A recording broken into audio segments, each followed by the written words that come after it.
I promised I'd avoid a gunfight if possible. But it looks as though it isn't possible. I have one bullet left. You may draw when you're ready.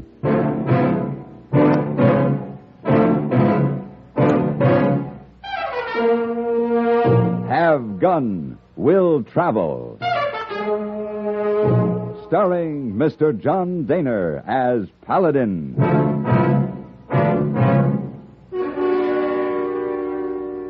San Francisco, 1875. The Carlton Hotel, headquarters of the man called Paladin.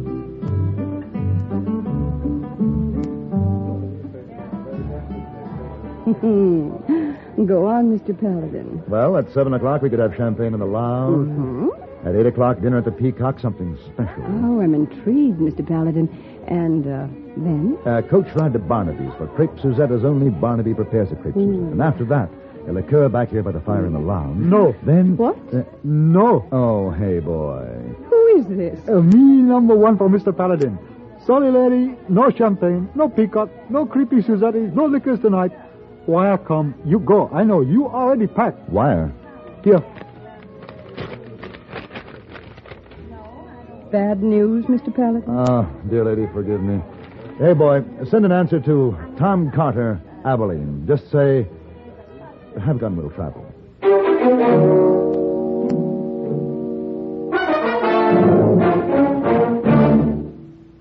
It's no surprise to anybody that the attractive and inexpensive new radios have proved popular. It's no surprise, that is, to anyone who listens to CBS radio. With so much in the way of music, comedy, drama, variety, and news coming your way every day on CBS radio, more than one radio around the house is more than a convenience. It's almost a necessity for anyone who has a daily routine. The man of the house wants to come home to an attractive home and an attractive wife. But household chores in themselves are rarely inspirational. The smart homemaker is one who refuses to let her regular responsibilities get her down. She gets her work done every day, but she gets her entertainment in, too. She has a radio in the kitchen as well as the living room. Chances are she has a portable radio as well to follow her from one task to another around the house. She knows why the inexpensive new radios are so popular. And what's more, she knows the value of CBS radio, too.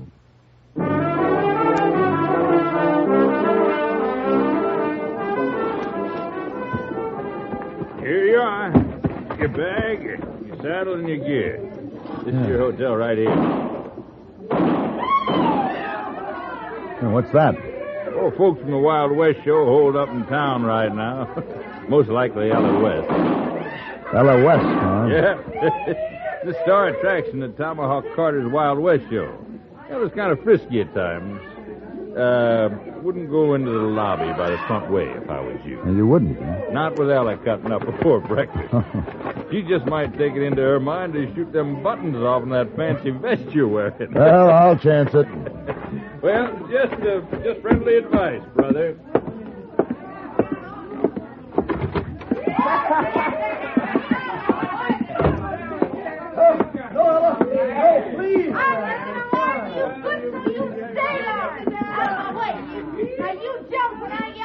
You just hide! Frog!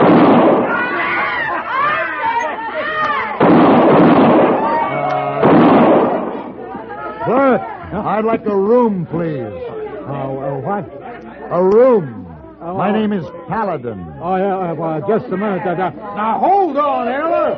Fun's fun, but enough. Oh! Trader, you can jump, too! Ella! Look at them fancy pants and that fancy vest. You speaking to me? No one else, Major. You don't need a room, boys. He needs a cage. I might even buy you a lemon squash later on, fancy pants. I'd prefer whiskey if I felt like drinking, which I don't. Say, you know who you're talking to? I do? I'm Ella West, and I can outshoot, outride, and outcuss any man here. I can outdrink you, I can outchew you, and I can outspit you. Possibly. Hey, Ella, it's Tracy Calvert.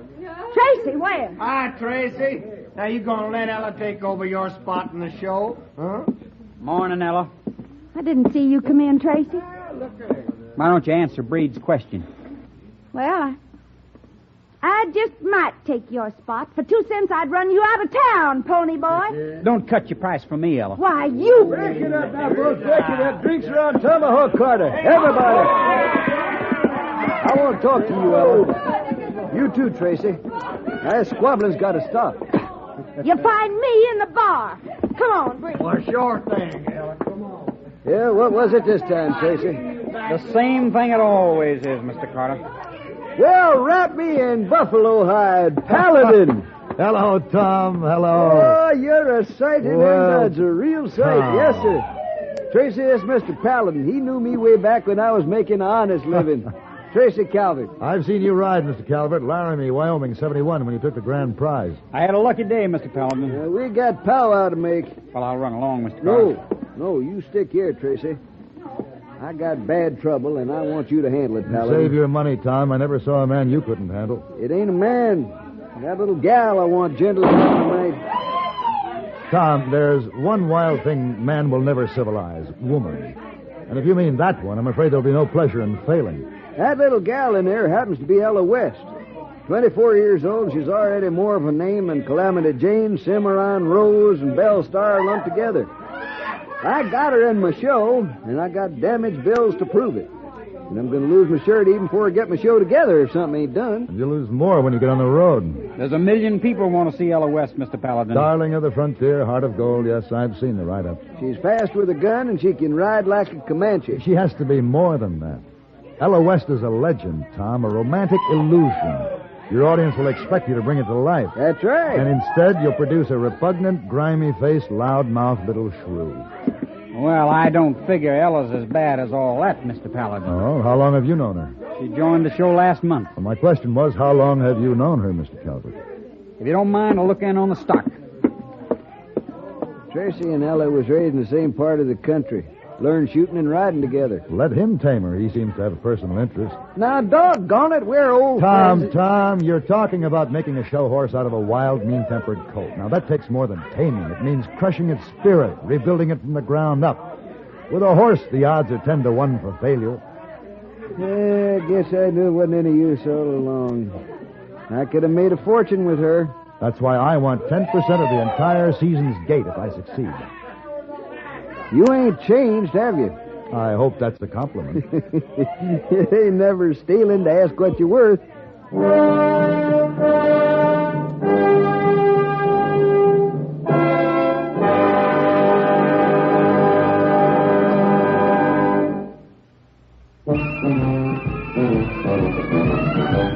Of all leading filters, cigarettes, Kent filters best, Kent filters best.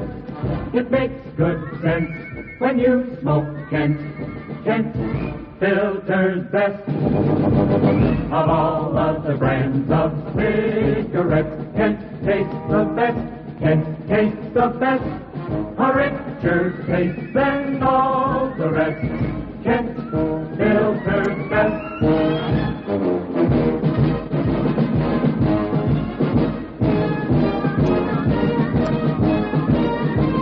It makes good sense when you smoke Kent. Of all leading filter cigarettes, Kent filters best.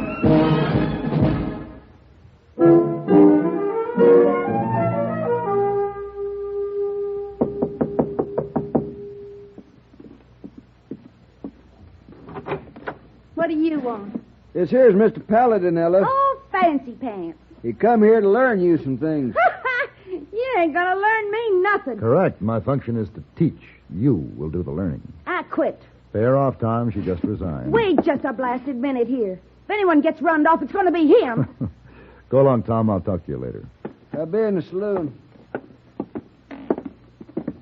Now then, sit down, Miss West. Mind if I smoke? No. Go ahead. Try lighting that cigar now, fancy pants. That will be 2 deductions from your wages, the cost of the cigar and the bullet damage. You're kind of a cool one, fancy pants, but you ain't gonna make no lady out of me. First, you're not worth 2 cents to the show as a lady, and second, that would be impossible in the first place. Why, you... You took my gun. It'll be less noisy that way. Now, sit down, please. Better.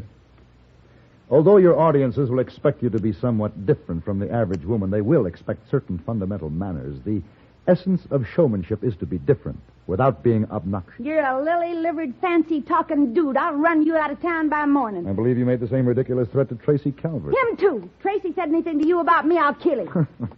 There's a ring of honesty in that threat, Miss West. However, he said nothing. I was merely speculating. Are we ready?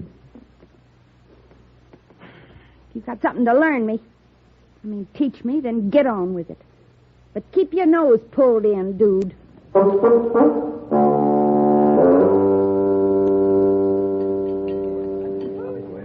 Incorrect.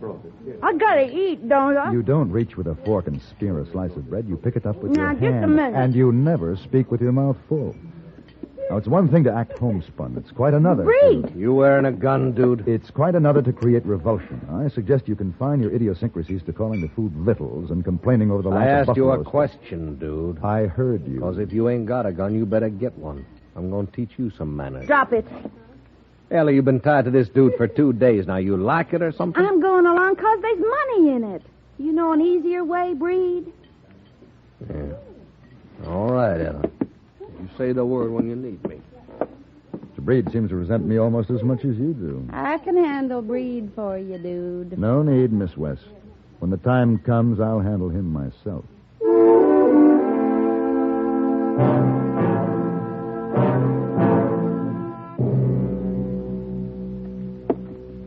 Remember, just pretend I'm a newspaper reporter. Get on with it. Another question, miss. Tell us about your parents. My old man was a stinking drunk, and the old lady was worse. She was always... You are talking to reporters. Then let them make it up like they've been doing all along.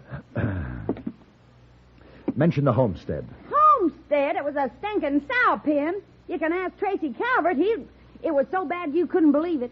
I'm sorry. You wouldn't feel so blasted uppity if you got rut up like that. You knew Tracy Calvert then? Oh, yeah. I knew him. We was kids then. His daddy had a nice spread of land. You should have seen Tracy's house. All painted inside and out with a fence around it. And Tracy's ma all starched up and nice. She give me a dress once. My old lady traded it for some whiskey. Now, Tracy'd have laughed if he'd ever seen me wearing it anyhow. I think I understand. What? About you, Tracy Calvert. Do you? Yeah, maybe you do that. You're kind of a strange one yourself. I didn't know real men came in fancy pants. What I mean is, we ain't doing so bad, are we? I don't know. He's sort of like you. Everything I wasn't, Tracy was, and everything I didn't have, he did. When he was real little, his mom let me stay one night. She come in and pulled the cover up and kissed me. I was 16 and he was 18 when they was going to move away. Maybe he wasn't growed up yet, but I was. I was growed up plenty. I didn't ask Tracy to marry me, just take me with him. I'd do anything if he would. He could cut me up into little pieces if he wanted to. Just take me. I never said the same thing since, but I'm saying it to you. I ain't what folks think. No man's never touched me. You take me with you when you go back to San Francisco. I wouldn't be afraid with you. Maybe just kiss my cheek and say something nice. I don't want to be in no show, printed in no paper. I just want somebody to know I'm alive. Please. No. What's the matter? Look at yourself. You're still that grimy 16-year-old kid pretending she's a man. You don't compete with women because you're afraid to. Paladin. Find a man who wants the smell of the stables and ask him to take you away. Breed wants me. Then you and Mr. Breed deserve each other. And he can have me. Just as soon as he kills you.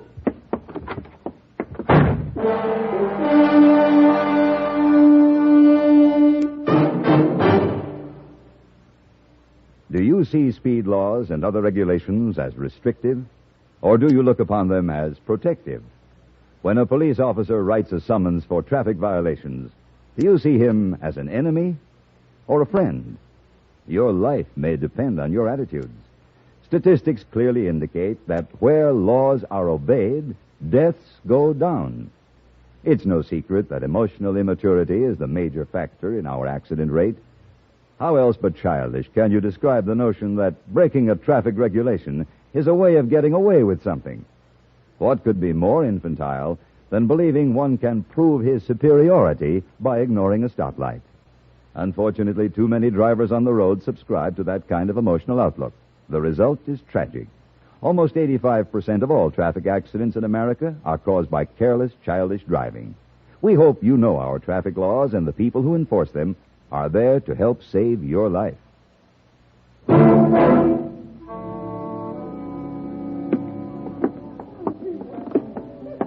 He's a nasty one, Mr. Paladin. Come along as you like.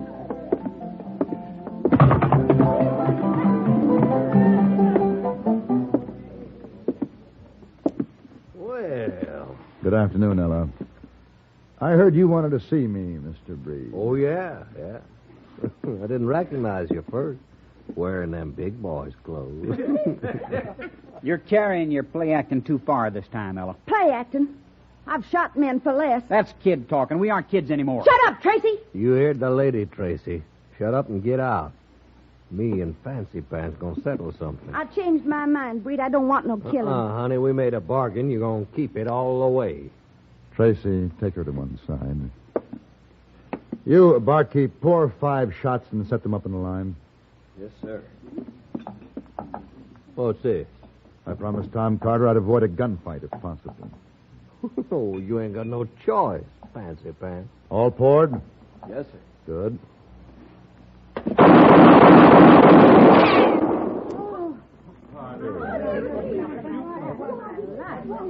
Now then, Mr. Breed. I have 1 bullet left. Please, draw whenever you're ready. Well, Are you going to draw? I didn't. If you aren't going to draw, I suggest that you find Tom Carter, hand in your resignation, and start traveling. Now.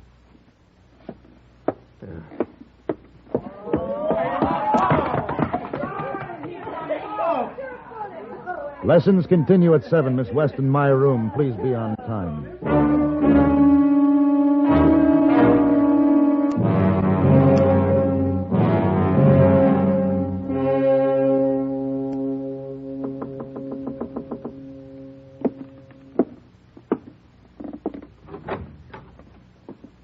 Well, I got myself some female clothes. Cost more than genuine buckskin. I took a bath, too. well, come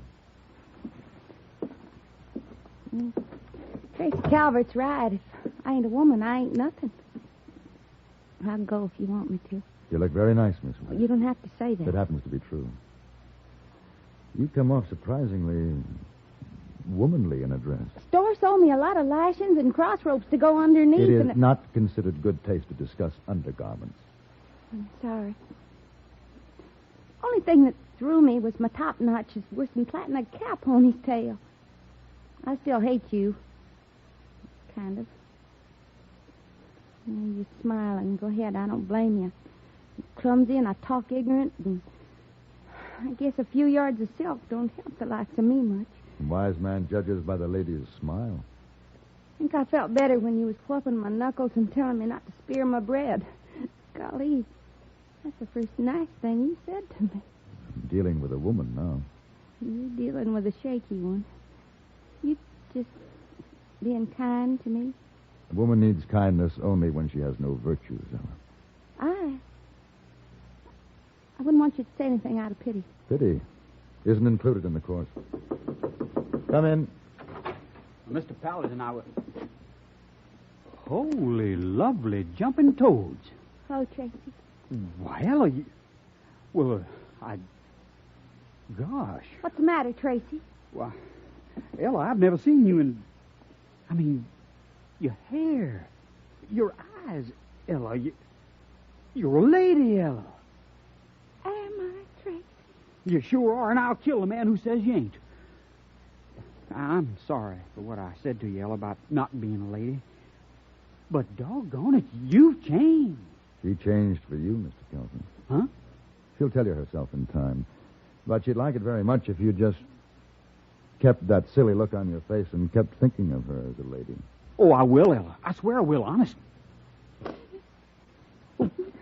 What'd I do wrong? Did I offend you? No, Tracy. No, dear Tracy.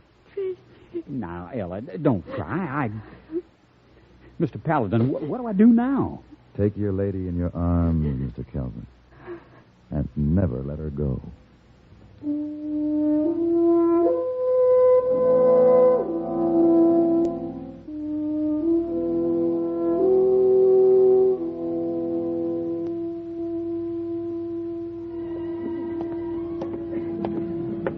How are things in Abilene Town, Mr. Paladin? In Abilene Town, things are going smoothly. And how are things here in San Francisco?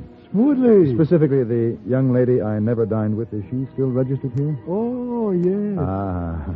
Then will you please take her this note and tell her I'm back? I'd do it, but her husband no like. Husband?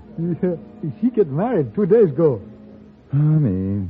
But a Spanish dancer registered today. Very nice. Oh, you catch him up for dinner, eh? The Spanish dancer? Oh, boy. Hey, boy, take that note up to the Spanish dancer with my compliments. Same note? Same note. No one we know of approves of wasting money. In spite of that, however, we Americans are often guilty of wasting our money by the uses we make of our government facilities. Take the operation of the post office, for example. Mostly out of habit, many offices and individuals post outgoing mail at the end of the day. In so doing, they leave post office employees with too little work to do at other times of the day. In addition, we forget to include zone numbers as part of the address. In both ways, we're slowing down the entire system for delivering mail and adding to the cost of our postal operation. The problem is simple enough to solve. Start solving it tomorrow. If you'll arrange to post letters and packages earlier in the day and include zone numbers on the return address as well as the outgoing address, you'll help our post office operate more efficiently for you, and at less cost, too. Remember, for faster, more economical service, mail early in the day and include zone numbers.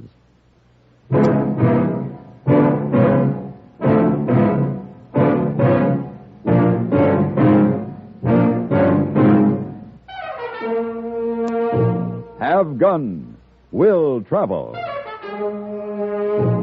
Created by Herb Meadow and Sam Rolfe, is produced by Norman McDonnell and stars John Dehner as Paladin, with Ben Wright as Hayboy. Tonight's story was written by Gene Roddenberry and adapted for radio by John Dawson. Featured in the cast were Virginia Gregg, Sam Edwards, Harry Bartell, Lawrence Stopkin, Lynn Allen, and Barney Phillips. Hugh Douglas speaking. Join us again next week for Have Gun, Will Travel.